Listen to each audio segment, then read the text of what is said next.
વાત કરીએ Dadra main road Jalaram ઘાટ પાસે એક પંચરની દુકાન આવી છે, જ્યાં એક આઈસર ટેમ્પો પંચર બનાવવા ગયો હતો।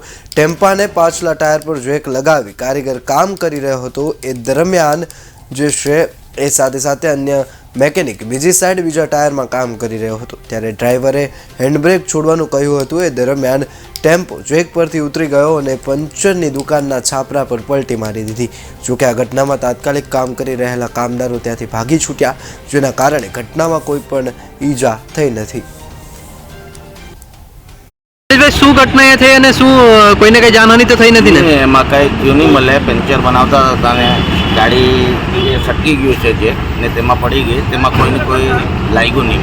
અરે કઈ રીતના ગાડી રીઝન કોઈ બતાવ્યું હશે? રીઝન તો હજી કોઈ બતાવ્યું નહીં, મળે હમણાં જસ્ટની જ વાત છે ને પંચર બનાવતા કદાચ જે કલી ગયો એને પડી ગયો તેવી સંભાવના ખરી।